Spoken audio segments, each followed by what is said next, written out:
안녕하세요. 손가락복음 선교의 지휘자 강사입니다. 오신 것을 진심으로 환영하며 해피 바이블을 열어가도록 하겠습니다. 오늘 증거드린 말씀의 제목은요. 439강 다 멸하기까지 깨닫지 못하였으니 인자의 임함도 이와 같으리라는 제목으로 하나님의 말씀을 나눠보는 시간을 갖도록 하겠습니다.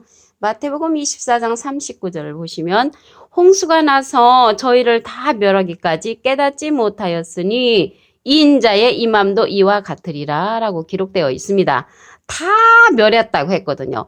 홍수가 나서 저희를 다 멸하는 사건이 깨닫지 못하여서 멸망을 했다는 그런 내용이죠. 이 내용은 무엇을 깨닫지 못했냐면 누가복음 24장 45절에 보시게 되면 이에 저희 마음을 열어 성경을 깨닫게 하시고, 그래서 성경 말씀을 깨닫지 못하는 자들이 다 멸망을 당했다는 것을 알 수가 있습니다.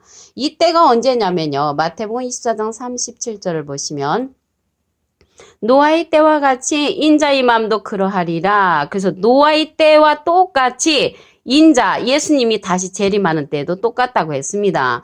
마태복음 24장 38절에 보시게 되면 홍수 전에 노아가 방주에 들어가던 날까지 사람들이 먹고 마시고 장가들고 시집가고 있으면서 세상 일을 했다는 것을 말씀을 통하여 알 수가 있습니다. 그럼 우리가 노아 때를 잘 알아봐야 되겠죠. 인자의 때와 똑같다고 했으니까 창세기 7장 11절에 보시게 되면 노아 600세 되던 해 2월 곧 그달 17일이라 그날에 큰 기쁨의 샘들이 터지며 하늘의 창들이 열렸다고 했습니다. 그러면 하늘에서부터 비가 내려오기 전에 어떠한 일들이 일어났냐면 큰 기쁨의 샘들이 터졌다고 했습니다. 비 오기 전에 큰 기쁨의 샘들이 터졌단 말이죠. 그러면 창세기 7장 12절에 보시면 40주야 비가 땅에 쏟아지기 전에 이러한 일들이 일어났다는 것을 알 수가 있고요. 그러면 여기 셈에 관해서 한번 알아보도록 하겠습니다. 스가랴 13장 1절에 보시게 되면 그날에 죄와 더러움을 씻는 셈이 다윗의 족속과 예루살렘 거민을 위하여 열리리라. 그래서 예루살렘 거민을 위하여 더러움을 씻는 셈이 열린다고 했는데요. 여기에서 예루살렘은 지금 중동에 있는 예루살렘을 가리키는 것이 아니고요. 스가랴 1장 17절에 보시게 되면은 예루살렘을 다시 택한다고 했습니다. 그리고 스가랴 2장 12절에도 보시게 되면 여호와께서 장차 유다를 취하여 거룩한 땅에서 자기 소유를 삼으시고 다시 예루살렘을 택하시리니, 그래서 다시 예루살렘을 택하는 곳에 더러움을 씻는 셈이 열린다는 것을 알 수가 있습니다. 그러면 이 셈에 관해서 이 시대에 우리가 맛보야 하는 그런 셈이 있습니다. 요한복음 4장 14절에 보시게 되면 내가 주는 물을 먹는 자는 영원히 목마르지 아니하리니 나의 주는 물은 그 속에서 영생하도록 솟아나는 샘물이 되리라. 그래서 영생하도록 솟아나는 샘물을 이 시대에는 노아 시대 때 기쁨의 샘들이 터지듯이 영생하도록 솟아나는 샘물이 터지는 곳에서 이러한 물을 우리가 맛보야 하는 것입니다. 그래서 하늘에서 비가 내리기 전에 큰 기쁨의 샘들이 터진 것 같이 우리가 인자의 임함이 임하기 전에 영생하도록 솟아나는 샘물을 우리가 깨우침을 받아야만이 인자의 임함 때에 멸함을 당하지 않는다는 것을 알 수가 있습니다. 또 인자의 임함은요 노아의 때와 같다고도 했지만 노스 때와도 같다고 했습니다. 누가복음 17장 26절을 보시게 되면 또 노스의 때와 같으리니 사람들이 먹고 마시고 사고 팔고 심고 집을 짓더니 롯이 소돔에서 나가던 날에 하늘로서 불과 유황이 비오듯 하여 저희를 다 멸하였나이다. 저희를 다 멸했다고 했거든요. 이 인자의 나타난 날에도 이러하리라. 그래서 물의 심판이 있음과 동시에 노스의 때와 같다는 것은 하늘에서 불과 유황이 비오듯 했다는 것을 볼 때 불의 심판도 있다는 것을 알 수가 있습니다. 인자의 때에는 물의 심판도 있고 불의 심판도 있다는 것을 말씀을 통하여 알아보았습니다. 그러면 깨닫지 못하는 자들이 다 멸망했다고 했거든요. 그러면 이 깨우침에 관해서 보도록 하겠습니다. 다니엘서 12장 10절을 보시면 많은 사람이 연단을 받아 스스로 정결케 하며 희게 할 것이나, 여기서 희게 한다는 것은 깨끗하게 할 것이나, 악한 사람은 악을 행하리니 악한 자는 아무도 깨닫지 못하되 오직 지혜 있는 자는 깨달으리라. 그래서 여기에서 다 멸함을 받은 자들은 깨닫지 못한 자, 악한 자라는 것을 알 수가 있습니다. 여기 악한 자 하니까 생각나는 기절이 있는데요. 그 가인이 있었잖아요. 근데 가인은 제사를 드릴 때 곡식을 드렸는데 받지 않았거든요. 왜 받지를 않았냐면 요한일서 3장 12절에 보시게 되면 가인같이 하지 말라. 저는 악한 자에게 속하여, 그러니까 악한 자에게 속했기 때문에 하나님께서 그 가인의 제사를 받지 않았습니다. 이 시대에도 악한 자, 아무도 깨닫지 못하는 그러한 곳에 내가 속해 있다면 하나님께서 나의 예배를 받으시지 않는다는 것을 알 수가 있습니다. 이 시편 49편 20절을 보겠습니다. 존귀에 처하나 그 존경스럽고 귀한 자리에 있을지라도 깨닫지 못하는 사람은 멸망하는 짐승 같도다. 그래서 멸망하는 짐승 같은 자가 누구냐면 깨닫지 못하는 사람이라고 했습니다. 깨닫지 못하는 자는 악한 자라겠죠. 악한 자는 아무도 깨닫지 못하되 악한 사람은 악을 행한다고 했습니다. 우리가 생각하는 악하고 하나님이 생각하는 악하고 차이가 좀 많이 있지요. 그래서 여기에서 깨닫지 못하는 사람은 멸망하는 짐승 같다고 했거든요. 이 짐승이요, 우리가 생각하는 뭐 개, 돼지, 여우, 사자 이런 짐승이 아니고요. 사람의 수라고 했습니다. 계시록 13장 18절에 보시게 되면 지혜가 여기 있으니 총명 있는 자는 그 짐승의 수를 세어보라. 그 수는 사람의 수니 666이니라. 그래서 지혜 있는 자들은 이 짐승의 수를 세어볼 수가 있는 자들이고요.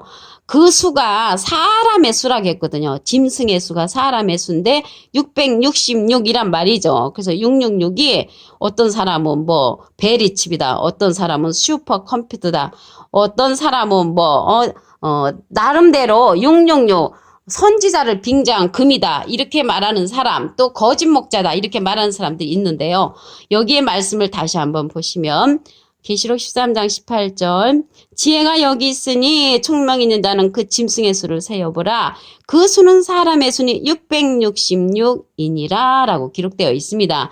그래서 666은 짐승 같은 사람의 수, 깨닫지 못한 그러한 사람이라는 것을 말씀을 통하여 알 수가 있습니다. 그들이 악한 자로서 아무도 깨닫지 못한 그러한 사람이라는 것을 말씀을 통하여 알아보았습니다. 그리고 하나님께서 원하는 것은 하나님이 자신을 원하신다고 했습니다. 호세아 6장 6절에 보시게 되면 나는 인애를 원하고 제사를 원치 아니하며 번제보다 하나님을 아는 것을 원하노라. 그래서 하나님을 아는 것이라고 했는데요. 하나님을 아는 것은 영생이라고 했죠. 요한복음 17장 3절에 보시게 되면 영생은 유일하신 참 하나님과 그의 보내신 자 예수 그리스도를 아는 것입니다. 그래서 하나님하고 예수님을 아는 것은 영생이라고 했습니다. 그리고 호세아 4장 6절에 보시게 되면은 내 백성이 지식이 없으면 망한다고 했거든요. 여기에서 지식은 하나님을 아는 지식이죠. 내가 지식을 버렸으니 나도 너를 버려 내 제사장이 되지 못하게 한다고 했고요. 내가 하나님의 율법을 잊었으니 나도 내 자녀들을 잊어버리리라. 이렇게 엄청난 말씀을 하셨습니다. 주님께서. 그러면 우리가 여기 지혜가 나왔잖아요. 근데 지혜자는 깨달으리라고 했거든요. 그래서 지혜 있는 자는 깨닫는 자, 악한 자는 아무도 깨닫지 못한 자인데 여기 지혜에 관해서 말씀을 보도록 하겠습니다. 잠언 1장 6절에 보시게 되면 잠언과 비유와 지혜 있는 자의 말과 그 오묘한 말을 깨달으라고 했습니다. 그래서 그 오묘한 말을 깨달을 수 있는 자는 생명나무로 나왔습니다. 잠언 3장 18절에 보시게 되면 지혜는 그 얻은 자에게 생명나무라 지혜를 가진 자는 복되도다. 그래서 지혜를 가진 자가 생명나무인데 이 생명나무는요. 나무는 예레미야 5장 14절에 보시게 되면은 그 밑에 부분에 이 백성으로 나무가 되게 하리니 그래서 사람을 가리켜서 나무로 상징을 했고요. 예수님도요. 요한복음 15장 1절에 보시게 되면은 예수님은 포도나무로 이제 상징이 되었죠. 그리고 에스겔서 31장 3절에는 아수르 사람은 네 발은 백향무로 상징이 되었고요. 이사야 5장 7절에는 하나님의 가장 기뻐하는 나무는 유다 사람으로 상징이 되어 있습니다. 그래서 여기 생명나무는 생명을 주는 그러한 사람으로 상징이 되었는데 지혜를 얻은 자라고 했습니다. 지혜를 가진 자. 그래서 이 지혜는 진주보다 귀하다고 그랬죠. 이러한 자는 누구냐면요. 예수님의 소원대로 계시를 받는 자로서 예수 그리스도의 계시를 아는 자입니다. 갈라디아서 1장 12절에 보시게 되면 이는 내가 사람에게서 받은 것도 아니요 배운 것도 아니요 오직 예수 그리스도의 계시로 말미암은 것이라고 했습니다. 이 생명나무는요. 마태복음 11장 27절에는 예수님의 소원대로 계시 받는 자라는 것을 말씀을 통하여 알 수가 있습니다. 오늘요 다 멸하기까지 깨닫지 못한 기절을 다시 한번 보도록 하겠습니다. 마태복음 24장 39절 보시면 홍수가 나서 저희를 다 멸하기까지 깨닫지 못하였으니 인자의 마음도 이와 같으리라. 그러니까 우리가 이제 예수님이 재림하는 때를 알려면 다 멸하기까지 깨닫지 못하였기 때문에 깨우침을 받아야 한다는 것이죠. 마태복음 24장 37절을 보시면 노아의 때와 같이 인자의 마음도 그러하리라. 노아 때를 잘 알면 인자의 때를 알 수가 있습니다. 창세기 7장 11절에 보시면 노아 600세 되던 해 2월 곧 그달 17일이라 그날에 큰 기품의 샘들이 터지며 하늘의 창들이 열렸습니다. 그래서 큰 기품의 샘들이 터지는 것이 먼저 일어난다는 것을 알 수가 있죠. 이 셈에 관해서 보시면 스가랴 13장 1절에 그날의 죄와 더러움을 씻는 셈이 다윗의 족속과 예루살렘 거민을 위하여 열린다고 했습니다. 더러움을 씻는 셈, 이러한 더러움을 씻는 셈은 영생하도록 수세나는 우리가 샘물을 먼저 맛보아야 합니다. 요한복음 4장 14절에 보시게 되면 내가 주는 물을 먹는 자는 영원히 목마르지 아니하리니 나의 주는 물은 그 속에서 영생하도록 솟아나는 샘물이 되리라. 그래서 그 샘물은 영생하도록 솟아나는 샘물이 우리가 이 시대에 먼저 맛보고 노아의 때와 같다고 했기 때문에 영생의 샘물을 맛보다 보면 주님의 임함도 알 수가 있는 것입니다.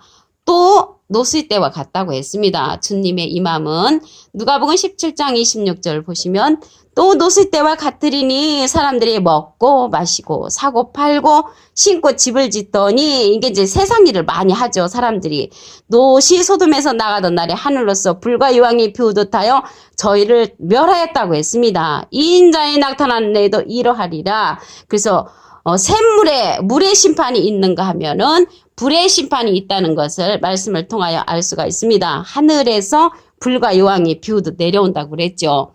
그러면 여기에서 보시게 되면 멸하기까지 깨닫지 못하였는데 깨닫지 못하는 자는요 악한 자라고 했지요. 말씀을 보도록 하겠습니다.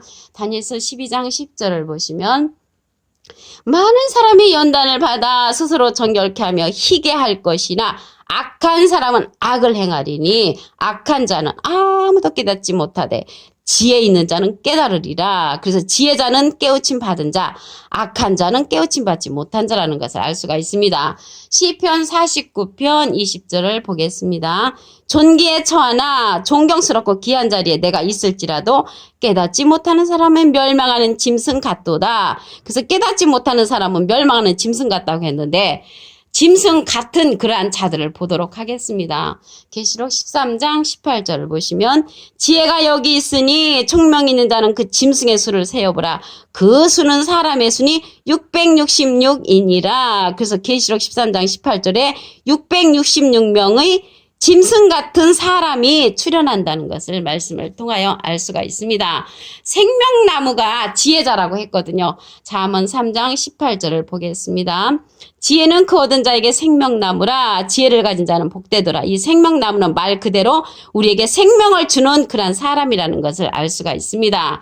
갈라디아서 1장 12절에 보시면 이는 내가 사람에게서 받은 것도 아니요 배운 것도 아니요 오직 예수 그리스도의 계시로 말미암은 것이라고 했습니다.